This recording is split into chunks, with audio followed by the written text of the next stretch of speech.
soirées ateliers découvertes, j'en fais très régulièrement. Mais c'est vrai que ce soir, c'est un peu particulier parce que c'est effectivement la sortie de mon premier livre sur le stress et l'anxiété. Pardon ? Alors on va le prendre. Ah non, vous allez le prendre. Donc, tout d'abord, pourquoi ce livre ? Parce que je rencontre beaucoup de personnes en consultation qui viennent pour des raisons de stress ou de confiance en soi ou d'anxiété ou de burn-out. Et je pense qu'on est tous confrontés à un moment ou à un autre à ces sentiments ou ce stress. Et je pense que, comme je dis souvent quand je présente la PNL, la programmation neurolinguistique, ça devrait être enseigné à l'école, au moins les bases PNL. Parmi vous, il y en a pas mal qui ont fait les bases PNL. Donc, je pense que vous êtes d'accord avec moi. Eh bien, pour la notion de stress et d'anxiété, je pense que c'est exactement la même chose. Il y a des choses qu'on devrait savoir et il y a des choses qui sont très simples à mettre en place pour éviter d'avoir ce stress et cette anxiété. Et que donc, j'espère que ce livre sera utile à beaucoup de monde. Ce livre ne va pas tout résoudre, bien entendu, mais l'idée, c'est qu'il explique un certain nombre de choses, et parfois, on peut s'aider soi-même, on peut faire des choses tout seul, et parfois, eh bien, ça nécessite l'aide d'un thérapeute ou d'un coach, et donc ce livre permet aussi de faire la différence. Donc, j'avoue d'ailleurs, parce que le livre, c'est surmonter son stress et l'anxiété, et c'est aussi ne laissez pas la peur diriger votre vie. Eh bien, comme le dit Olivier Perrault, qui est psychoclinicien, qui a préfacé ce livre, j'ai moi-même dépassé une peur pour écrire ce livre, puisque on m'attendait, il y a un éditeur qui m'attendait il y a quelques années pour avoir un livre sur la PNL, et eh bien, je me suis dégonflée, voilà, parce que je me sentais pas prête et parce que, voilà, j'étais simplement pas prête. Et donc, ce livre, c'est aussi un travail sur soi pour oser. Et donc c'est aussi une très belle expérience. Et donc merci d'être là ce soir pour avoir des informations sur le stress et l'anxiété et aussi pour partager ce plaisir d'avoir avancé aussi sur ce livre. Voilà. Voilà pour la globalité. Maintenant, qu'est-ce qu'on va voir ensemble ? Donc l'idée de ce livre qui est Surmonter le stress et l'anxiété, qu'on peut trouver chez Amazon, mais que vous trouverez ici si vous voulez, c'est d'abord de comprendre les mécanismes du stress, de l'anxiété, comprendre qu'est-ce que c'est, comment ça fonctionne, se reconnaître aussi, parce que dans ces exemples, vous avez beaucoup d'exemples de cas cliniques, de personnes qui sont venues me voir en cabinet, mais vous avez aussi des petits tests pour vous reconnaître, savoir si vous faites partie des gens stressés qui peuvent tout à fait utiliser des techniques simples pour vous en sortir, ou s'il y a un moment, ça peut être intéressant aussi de faire appel à de l'aide extérieure parce que tout seul c'est pas suffisant. Et c'est juste être un être humain, il ne faut pas l'oublier. Donc vous avez des techniques pour s'aider soi-même, pour expérimenter différentes techniques. Et donc il y a un tas de techniques qui peuvent permettre de s'aider à gérer le stress et l'anxiété, mais toutes ne vont pas vous convenir. Donc mon idée c'était, je propose beaucoup de choses, vous expérimentez pour ceux qui sont intéressés, et ensuite vous choisissez ce qui vous convient. Moi-même, il y a quelques années, si on m'avait dit Tania, respire doucement, tu vas voir, ça va te faire du bien, j'aurais dit ouais, t'es gentille, mais moi je vais faire autre chose, n'est-ce pas ? Et donc en fait, aujourd'hui, j'ai évolué et maintenant c'est ok pour moi, et aussi parce que j'ai appris beaucoup de choses sur la respiration. Donc je pense qu'on est tous différents. Il y a des techniques qui vous iront mieux que d'autres, et l'idée c'est de dire j'expérimente des choses et je vois ce qui me convient ou pas. Dans ce livre, j'ai voulu aussi faire un parcours justement sur 12 semaines où je propose aux personnes de tester pendant une semaine une certaine technique, et parfois il y a même des accompagnements audio pour être guidés, parce que c'est plus facile, et parfois il n'y a aussi pas d'audio parce qu'il n'y a pas besoin d'audio sur certains exercices.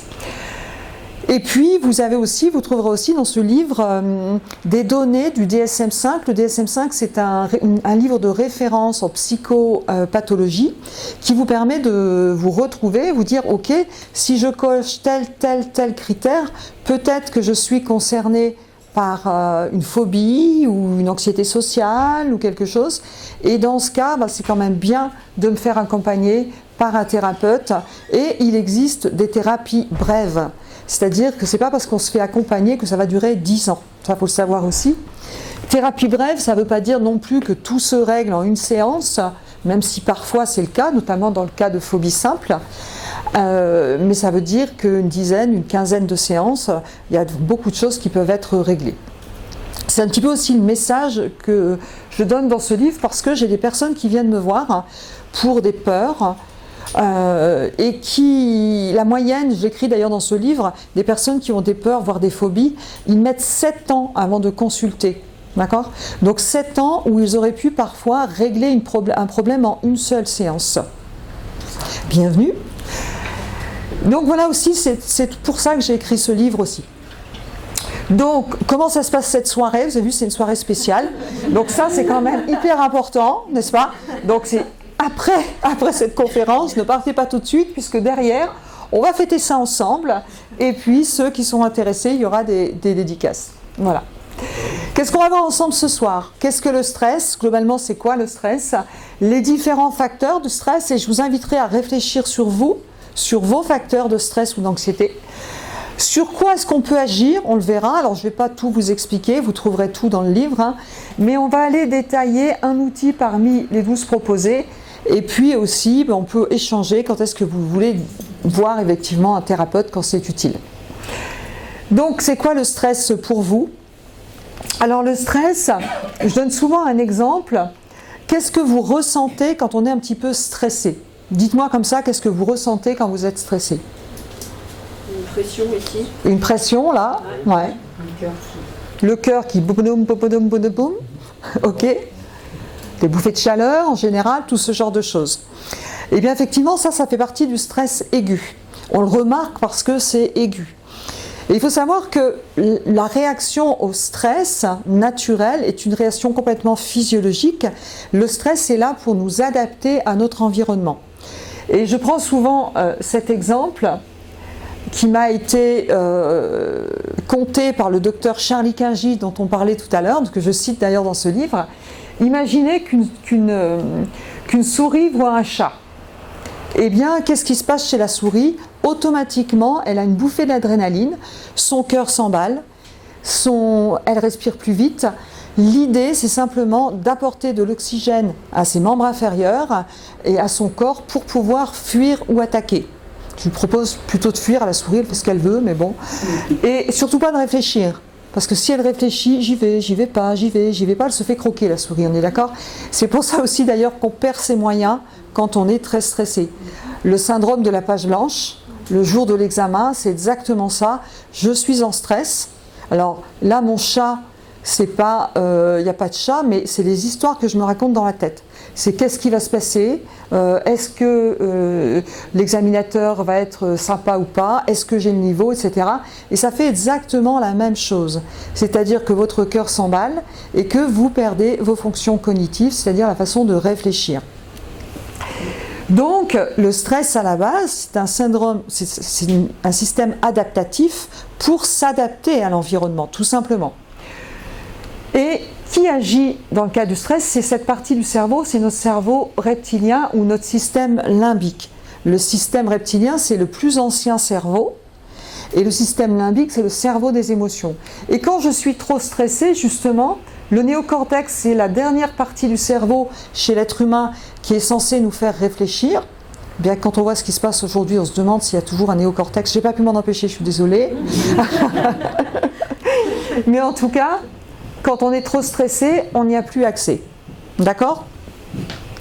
Donc, globalement, comment ça se passe ? On a un système nerveux autonome.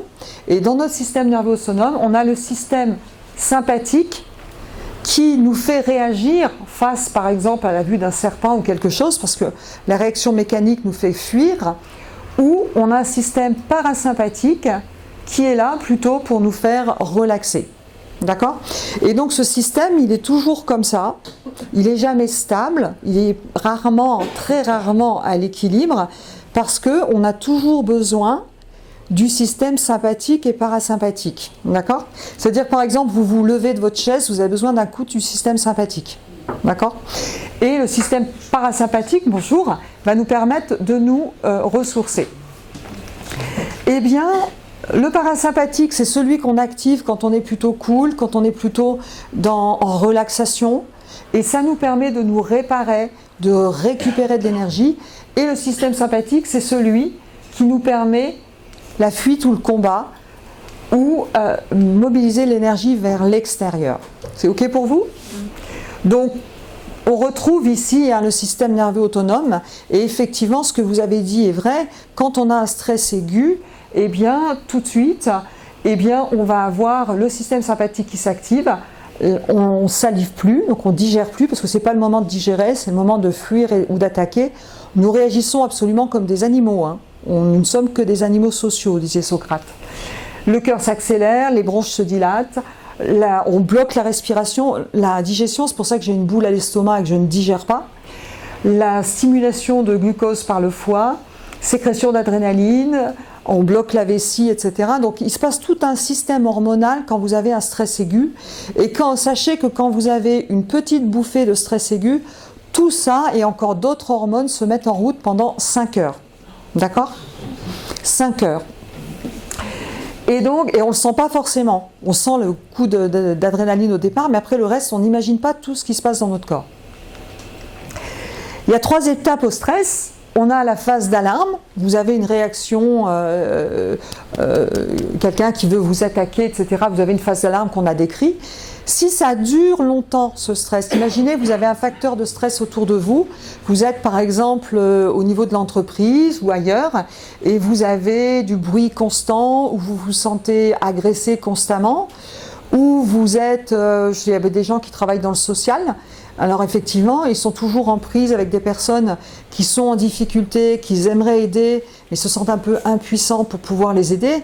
Et bien tout ça, ça provoque aussi du stress. Vous êtes d'accord? Donc finalement, le système nerveux s'active comme si vous étiez face à un danger. C'est exactement la même chose. Et donc on est dans une phase de résistance. Et puis quand ça dure trop longtemps, il y a 2 possibilités. Dans la phase de résistance où le corps réussit à s'adapter, il surmonte la difficulté, on est dans le système d'adaptation, ou, eh bien, là, ça ne marche plus et on va s'épuiser. Et c'est là qu'on va avoir des symptômes importants et qu'on va avoir aussi parfois du burn-out, dont je vous parlerai tout à l'heure. Donc, en phase d'alarme, je vous disais, il se passe tout ça dans le corps, effectivement, il y a l'adrénaline, l'augmentation de la fréquence cardiaque, et vous avez surtout une hormone qui s'appelle aussi le cortisol. L'adrénaline, c'est sécrété et c'est pour faire accélérer le cœur très très vite, justement pour être dans une posture de fuite ou d'attaque. Le cortisol a le même effet que l'adrénaline, mais il va jouer sur du long terme. Donc on va avoir cet effet sur du long terme. Le GABA, c'est l'acide GABA avec un nom imprononçable, c'est une hormone qui nous permet, quand elle diminue, on a des idées noires. Donc vous voyez qu'il y a un lien avec l'état psychologique et tous ces facteurs. Et en phase de résistance, eh bien, ça continue, on commence à avoir de l'anxiété, de la peur, de l'inquiétude, et puis le cortisol devient neurotoxique. C'est-à-dire que le cortisol, non seulement va donner des symptômes, mais en plus il va commencer à attaquer nos neurones. Ok ? On peut avoir des tensions, des spasmes musculaires, des tensions de la mâchoire. Parfois on s'en rend compte et parfois on s'en rend même pas compte. C'est l'ostéo qui vous dit là c'est hyper contracté, etc., etc. Hypervigilance, des difficultés de concentration, des troubles du sommeil, troubles de la mémoire, troubles de la motivation, tout ça, ça peut être lié à du stress. Et on parle souvent de bon ou mauvais stress. D'accord ? Vous avez entendu parler du bon. Alors c'est vrai que quand on est habitué à être un peu stressé, c'est utile puisqu'on va être capable de réagir très rapidement dans certaines situations. Mais quand c'est trop longtemps, ce ne sera pas utile. Bon stress pour avoir une vigilance, etc., pour être réactif dans certaines situations, c'est utile. Mais si ça dure trop longtemps, eh bien là, aigu, trop intense ou continu, on devient dans du stress chronique et là c'est très mauvais pour la santé. L'idée c'est effectivement ça, c'est imaginer, on a une quantité d'énergie dans le corps, d'accord ? On a une quantité d'énergie, on est capable de faire. Mais si vous par exemple vous portez un verre d'eau comme ça, simplement un verre d'eau dans la main pendant 1 minute, ça va, pas difficile, pendant 1 heure, Ça commence. Imaginez que vous portez ce verre d'eau pendant 24 heures. Au bout d'un moment, vous vous épuisez. Bien, c'est ça aussi. On a une dose d'énergie qui est OK pendant un moment, mais quand ça dure trop longtemps, eh bien, on ne peut plus. Et on va provoquer des stress chroniques. La phase d'épuisement, eh bien, c'est la troisième phase du stress. C'est souvent là que je vois des personnes en cabinet, mais avant aussi, bien heureusement. C'est faiblesse des capacités d'adaptation. On est dans un espèce d'état de survie. Hypertension. On peut avoir des ulcères, du diabète, des troubles hormonaux, de la dépression, le burn-out, une hypersensibilité émotionnelle. Et là, moi, ce que je fais en pratique, quand on est à ce stade-là, et parfois même avant, je vous dis que le cortisol le cortisol vient détruire une partie des neurones. Les gens que je vois en burn-out sont des personnes qui ne sont pas du tout feignantes, bien au contraire, c'est les gens qui ont trop poussé sur la machine et ils ont du mal à s'arrêter. Une des façons pour ces personnes de leur montrer qu'il est temps, je leur fais un schéma comme celui-ci, je leur dis simplement, voilà ce qui se passe, vous avez un système, et c'est vrai, hein, vous avez un système neuronal, je dessine très mal, hein. Ça ce sont des neurones, voilà, avec des synapses. Synapses, ce sont les liens entre les neurones, fait ça. Eh bien, que fait le cortisol sur du long terme? Le cortisol va attaquer les dendrites, il va manger, il va s'attaquer aux neurones. C'est pour ça qu'on dit que c'est neurotoxique, d'accord? Et donc là, quand je fais ça, effectivement, ça fait problème de concentration, problème de mémorisation, problème de sommeil, ça fait tilt chez les personnes. Oh, et là, j'ai fait quelque chose.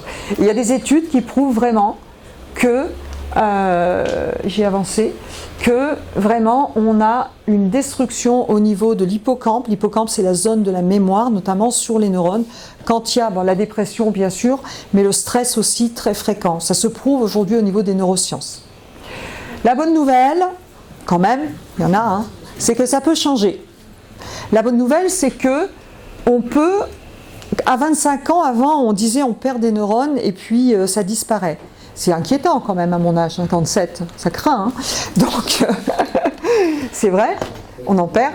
Mais la bonne nouvelle, c'est qu'on sait aujourd'hui avec la plasticité neuronale qu'on peut reconstruire des neurones dans certaines parties du cerveau régulièrement. Et donc, je ne sais pas pourquoi il avance tout seul, lui, eh bien, ça veut dire qu'on peut refaire des circuits neuronaux et qu'on peut effectivement... ne bouge plus. Or, on peut refaire des circuits neuronaux et quel que soit notre état physique et quelquefois même nos habitudes émotionnelles, on peut changer des choses, vraiment. Et aujourd'hui, avec les thérapies qui existent, avec les méthodes qu'on a, même des gens qui ont subi des traumatismes, on peut s'en remettre. Il faut se faire accompagner, hein, c'est pas tout seul, mais vraiment, je trouve que la plasticité neuronale nous donne vraiment beaucoup d'espoir parce que on sait qu'on peut agir. Qu'est-ce qui provoque le stress en général? Qu'est-ce qui peut provoquer le stress? Le stress, on a des facteurs internes, notre façon d'être, notre façon de penser, notre façon de réagir, et on a des facteurs externes. Et notamment dans les facteurs externes, on peut avoir l'environnement. Vous êtes d'accord avec ça? Un environnement trop bruyant, un environnement qui ne correspond pas à nos valeurs, à ce qui est vraiment important pour nous. L'alimentation, une alimentation complètement déséquilibrée peut jouer sur le stress. Et d'ailleurs, aujourd'hui, il y a quand même des études, on parle d'épigénétique, j'en parle aussi dans mon livre, on parle d'épigénétique et on sait aujourd'hui que on a tous des gènes, on a une certaine hérédité en génétique, mais qu'on peut activer ou pas certains gènes en fonction de notre conduite et de notre environnement. Ça veut dire qu'on a la main sur notre cerveau, et ça c'est hyper important, et qu'on a même la main pour déclencher ou pas déclencher certaines pathologies qui seraient génétiques, qui ont des facteurs génétiques. C'est pas beau ça quand même?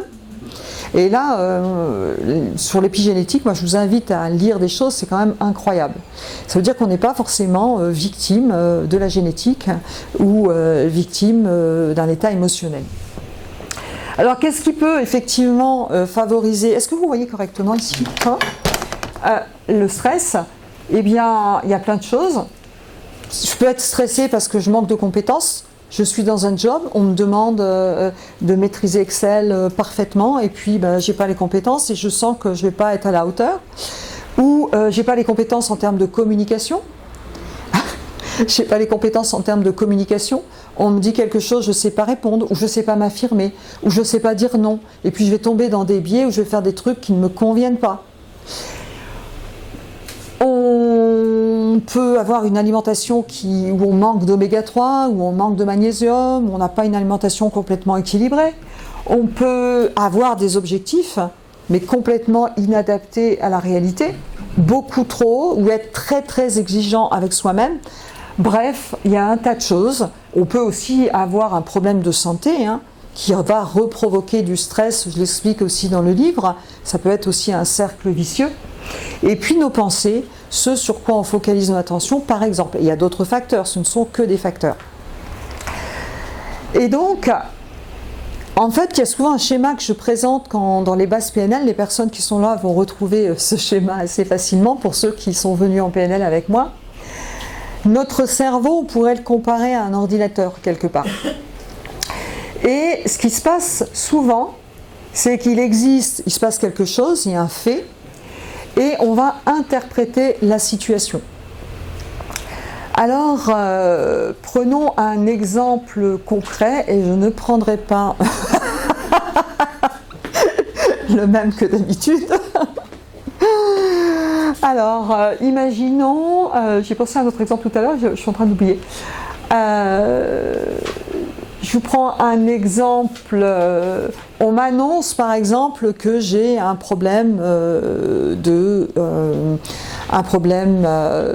mémoire, par exemple. Problème de mémoire. Si je me dis, ça y est, ma vie est finie, j'ai un Alzheimer, c'est foutu, je vais être dans un certain état interne. Vous êtes d'accord ?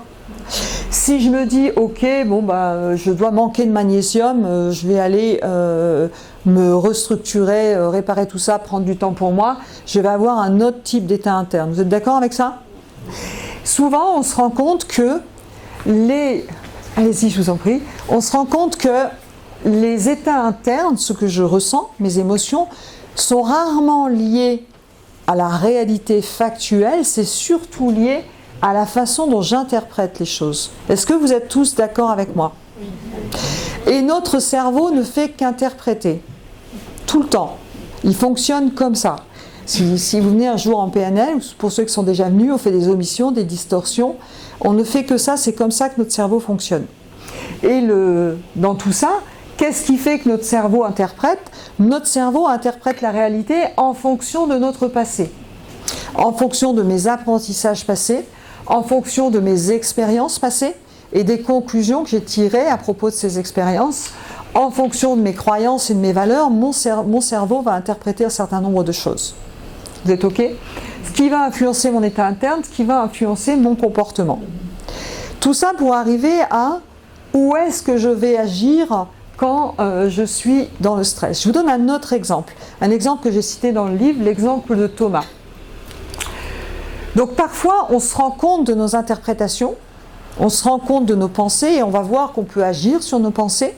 On peut voir qu'on est un peu à côté de la plaque et qu'on ne fait qu'interpréter. Et parfois, on ne s'en rend même pas compte parce que c'est complètement inconscient. Un exemple que je cite dans ce livre, c'est l'exemple de Thomas qui vient en consultation parce que globalement ça se passe bien au travail, mais avec son responsable hiérarchique, ça ne se passe pas bien. Et il ne comprend pas pourquoi. Quand son responsable hiérarchique lui parle, c'est quelqu'un qui est assez froid, qui parle sur un ton, c'est la vieille école, pas forcément, il ne mâche pas ses mots, il faut que ça aille vite et puis on avance. Et donc lui, quand il lui parle comme ça, il ne sait pas pourquoi, il ne se sent pas bien. D'accord ? Et bien en travaillant, et donc du coup il a un comportement de repli, il ne va pas vers, il évite de faire les choses, il est hyper stressé. Quand on travaille avec Thomas, avec certaines techniques, eh bien on se rend compte que Thomas, dans son expérience passée, il avait un papa qui était assez... Bonjour. Il avait un papa qui parlait sur un ton comme ça, qui était assez, d'ailleurs, qui faisait pas mal de reproches, voire même qui était assez violent. Et quand papa commençait à parler sur ce ton, eh bien, il valait mieux qu'il se replie parce que sinon, elle allait s'en prendre une. Inconsciemment, le ton employé par son responsable hiérarchique il redevient quelque part l'enfant qu'il était et il réagit comme à l'époque. Vous êtes d'accord? Donc parfois on a des réactions qui peuvent être inconscientes. Et quand c'est ça, effectivement, l'aide d'un thérapeute qui va repartir un petit peu sur les expériences passées va pouvoir aider. Parce que consciemment, il ne sait pas d'où ça vient, tout ça. Donc parfois on peut s'aider seul et puis parfois c'est intéressant de consulter. Et bien moi je vous dirais, chez vous qui êtes ici, est-ce que vous avez des facteurs de stress et quels sont vos facteurs de stress? Est-ce que vous avez des choses qui vous stressent dans votre environnement? L'environnement, c'est ce qui n'est pas moi. Ça peut être du bruit, ça peut être d'autres personnes qui vous entourent, ça peut être quelque chose que vous ne supportez pas, un lieu, une maison mal rangée, si vous êtes très perfectionniste et qu'il faut que ce soit propre tout le temps. Bref, qu'est-ce qui vous stresse? Je vous laisse réfléchir. Parfois, on a des comportements aussi qui vont nous stresser. Nos propres comportements vont rajouter du stress. Je prends quelqu'un, par exemple, qui a une phobie. Quelqu'un qui a peur, imaginez phobie de l'autoroute. Peur de conduire sur l'autoroute. Eh bien, sachez que quand on a une phobie, on va éviter souvent de s'exposer à l'élément de la peur. Eh bien, ça va renforcer la peur. D'accord? Éviter, quand on a une phobie, éviter, ça renforce. Si exposer sans préparation, ça peut renforcer aussi d'ailleurs. Mais éviter, ça renforce. D'accord? Donc il faut le savoir. Et parfois, chez les enfants, c'est intéressant quand même qu'ils affrontent leur peur. Si on les coucoune sans arrêt, qu'ils n'affrontent pas leur peur, on peut provoquer justement des peurs. Est-ce que il y a dans votre façon de faire, dans votre façon de vivre, des choses qui vont provoquer du stress? Et dans les comportements aussi qui peuvent provoquer du stress, si vous avez quelque chose à dire à quelqu'un et que vous ne le dites pas, c'est un comportement, ou que vous le dites mais très très mal, c'est-à-dire vous sautez à la gorge de l'autre, ça va aussi provoquer du stress parce qu'en feedback vous allez avoir le retour. D'accord? Donc dans nos comportements, on peut aussi provoquer notre stress ou provoquer la réaction des autres. Pareil pour les capacités, pour le comment je fais. Comment je m'y prends? J'ai un planning chargé, j'ai ça à faire. Ouais, mais je ne sais pas gérer un agenda. Oui, mais je ne sais pas gérer mon temps. Eh bien, j'ai un facteur interne qui va provoquer du stress. C'est pour ça qu'on intervient dans les entreprises sur la gestion du temps, sur la gestion du stress, parce que tout ça, on ne nous l'a pas appris à l'école. Vous êtes d'accord avec ça? On ne nous a pas appris la communication, on ne nous a pas appris la gestion des états internes, on ne nous a pas forcément appris la gestion du temps. Et il y a des choses qui sont pour moi des compétences transversales qu'on a besoin d'acquérir. Et parfois, un manque de compétences, de savoir-faire, va provoquer du stress. Et quand je me suis débarrassée de ça, déjà ça va beaucoup mieux. Parfois, ça peut être une croyance ou une valeur. La croyance, ça peut être que tout doit être parfait tout le temps. Alors comme la vie est escalée et que tout doit être parfait tout le temps, ou que je dois tout contrôler. Si je dois tout contrôler, c'est pas possible. Donc ça va me stresser parce que je ne peux pas tout contrôler. La vie est instable, c'est une instabilité permanente. Vous êtes d'accord avec tout ça? Oui. Eh bien dans ce livre aussi, je vous fais réfléchir sur vos comportements, vos croyances, vos valeurs, qui peuvent effectivement vous provoquer du stress, et je ne vais pas aller plus loin. Donc je vous invite à vous auto-observer et à vous dire finalement, vous avez peut-être des facteurs de stress externes, mais peut-être que vous avez aussi des facteurs de stress internes. D'accord? Qui vont provoquer. Et moi je pense qu'on est les premiers responsables de notre vie et on est les premiers responsables de nos changements. Et la bonne posture, parfois les autres peuvent être responsables aussi de nos stress, je ne dis pas le contraire, mais agissez sur ce sur quoi vous avez la main. C'est exactement ce qu'on apprend en PNL. Je vais passer parce que j'ai déjà dit. Donc du coup les méthodes, qu'est-ce qu'on a dans notre boîte à outils pour aider à gérer le stress et l'anxiété? On peut agir à tous les niveaux finalement. On peut agir ici, sur nos interprétations. D'accord? On peut repérer nos pensées. Je regarde si je suis dans le temps. Oh, je suis super bien. Quand il y a l'apéro, je suis hyper efficace. Ça, c'est... On peut agir sur nos interprétations. Et là, il y a différentes techniques qui vont vous le permettre. Alors en PNL, je donne une petite astuce souvent, que je vous transmets, que vous trouverez aussi dans ce livre. C'est comme on sait qu'on ne fait qu'interpréter et que souvent on se met la rate au courbouillon pour rien. Je vous dis simplement, quand vous avez un état interne qui monte et que vous commencez à vous raconter des histoires sur ce qui pourrait se passer, ce qui va se passer, etc., vous dites stop, je ne sais rien, je ne pense rien, je ne crois rien. Je me concentre sur les faits, le factuel, et je questionne. Et c'est pas facile parce que c'est l'inverse de la nature humaine. Le factuel, c'est ce que je vois, ce que j'observe, et ce sur quoi je ne peux pas dire le contraire. D'accord ? Et je questionne pour avoir la bonne information. Ça vous va, ça ? Si j'ai rendez-vous avec un client et que mon client ne vient pas, ben, si je suis stressée, je vais dire ça y est, je suis parano, je vais dire ça y est, il m'en veut, il aurait pu me téléphoner quand même, machin, je me stresse. Si je suis dans un autre style, je vais dire oh là là, j'ai dû faire quelque chose de mal, il n'est pas venu, j'ai dû mal bosser, etc. Et je me stresse, ben, la réalité c'est que je n'en sais rien. Ça se trouve, il a juste raté son bus, d'accord ? Donc je ne sais rien, je me dis ok, le fait c'est quoi ? C'est que j'avais rendez-vous, il n'est pas là, point. Je vais prendre mon téléphone quand même pour savoir ce qui s'est passé. Mais je ne vais pas commencer à me mettre la rate au courbouillon. Ça, c'est de la TCC version Tania en formule très rapide. Parce que en TCC, en thérapie comportementale et cognitive, on va vous faire repérer vos biais cognitifs. C'est quoi les biais cognitifs ? Il y a certaines personnes qui ont un style catastrophiste. C'est-à-dire que dès qu'il se passe un truc, ils imaginent le pire. Ça te parle ? T'en as à la maison. Il y en a d'autres, ils ont raté, c'est le tout ou rien.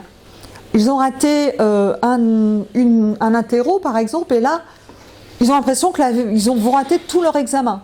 C'est du tout ou rien, d'accord ? Il y en a d'autres qui vont être carrément dans l'interprétation. Cette personne, elle ne me pas regarder dans les yeux, ça veut dire qu'elle ne m'aime pas. On va faire des distorsions. Et honnêtement, alors il y en a qui ont tout, qui ont gagné le gros lot, qui ont gagné tout. Dans ce cas, il faut vite consulter quand même, mais ça se soigne. Et on a quand même tous notre style. C'est ce que, aujourd'hui, j'étais avec des techniciens PNL, c'est ce qu'on observe. On observe nos propres distorsions, parce que nous ne sommes que des êtres humains.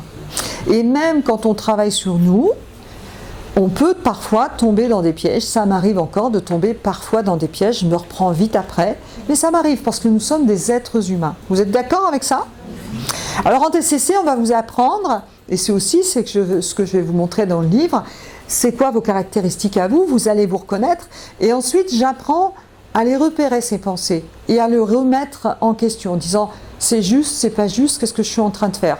Et vous allez faire le lien entre vos pensées et vos émotions. C'est toute une rééducation.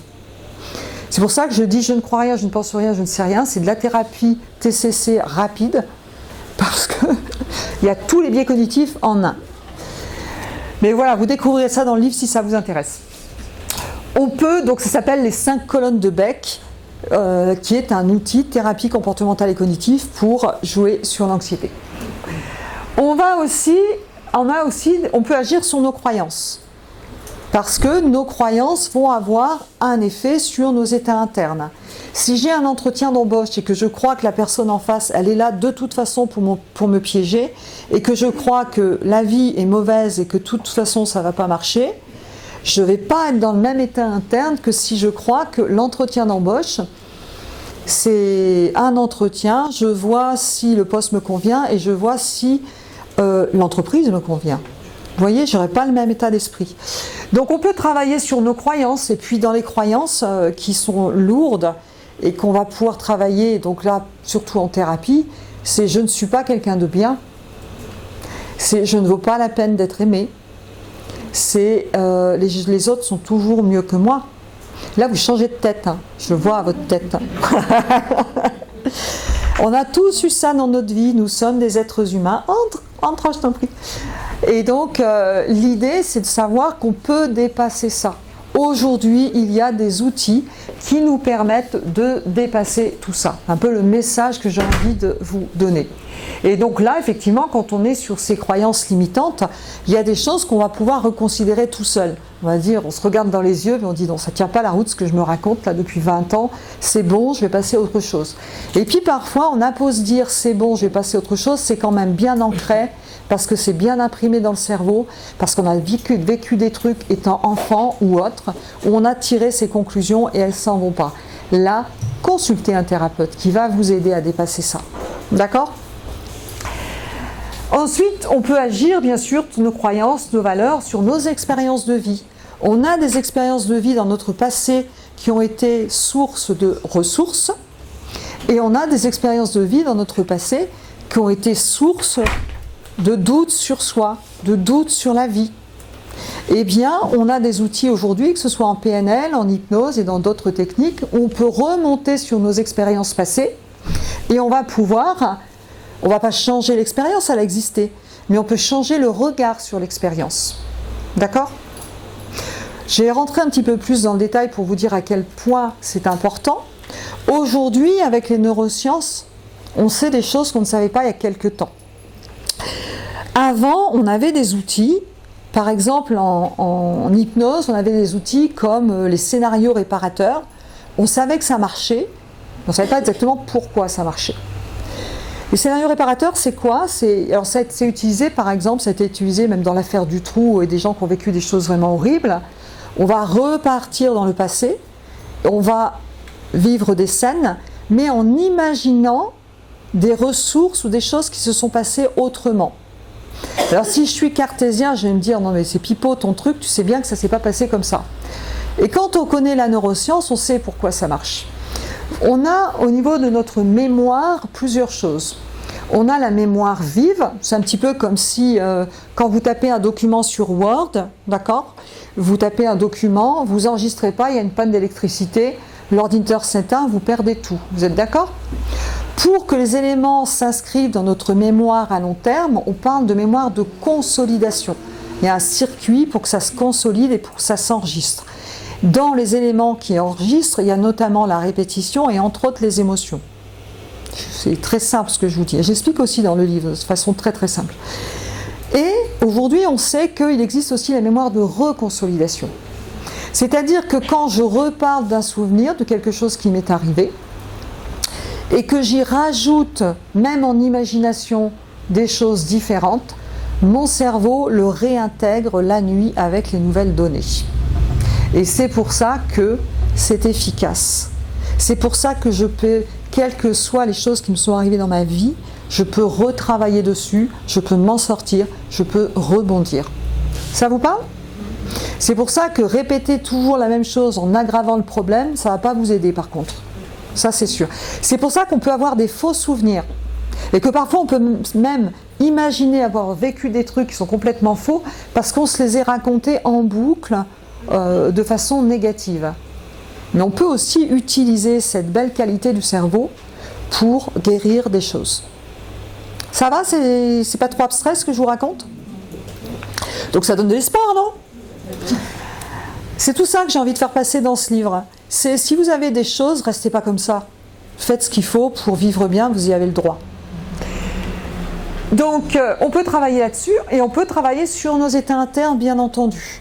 Sur nos états internes, je vous donne des outils. Déjà savoir qu'est-ce que c'est une émotion, à quoi ça nous sert, qu'est-ce qu'elle veut nous dire, pourquoi elle est là.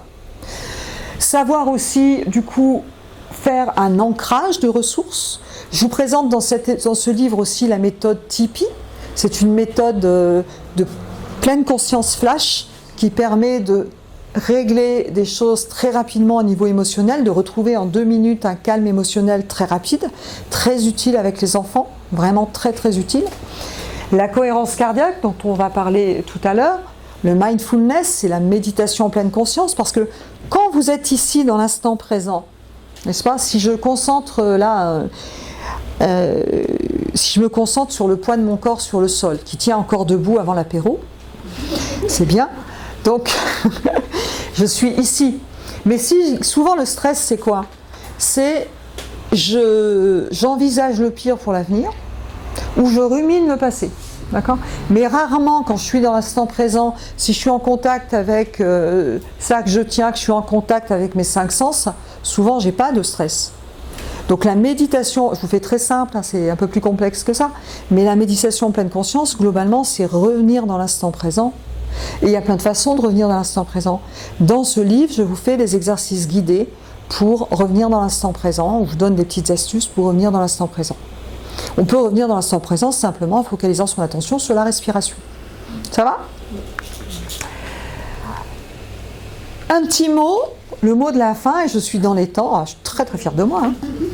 Ouais. Aussi, il faut savoir s'aimer dans la vie. C'est bien, Tania. Bravo, tu es dans les temps. Faites pareil, c'est très utile.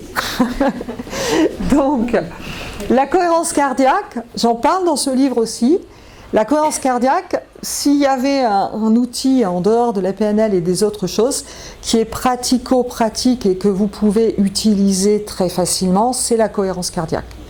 D'ailleurs, on dit cohérence cardiaque, mais on pourrait parler de cohérence cardio-respiratoire. Là aussi, derrière une technique très simple, il y a toute une physiologie complexe. Parce qu'on va vous dire, et moi je sais que si on m'avait dit il y a 20 ans, Tania, tu fais 3 fois par jour 6 respirations par minute pendant 5 minutes. C'est-à-dire tu inspires sur 5 secondes et tu expires sur 5 secondes. J'aurais dit, c'est bien, t'es gentil. Voilà, mais je vois pas l'intérêt. En fait, il faut savoir que la cohérence cardiaque, il y a... Bon, ça fait partie d'une méthode de la cohérence cardiaque, c'est la plus connue, mais il y en a d'autres, hein, il y a d'autres façons de faire. Eh bien, quand on fait ce rythme respiratoire, c'est-à-dire que si vous inspirez sur 5 secondes, que vous expirez sur 5 secondes, d'accord, 5 minutes c'est une moyenne, hein, on s'est mis d'accord sur 5 minutes, eh bien, vous avez pendant 5 heures l'inverse des effets du stress que je vous ai cité tout à l'heure.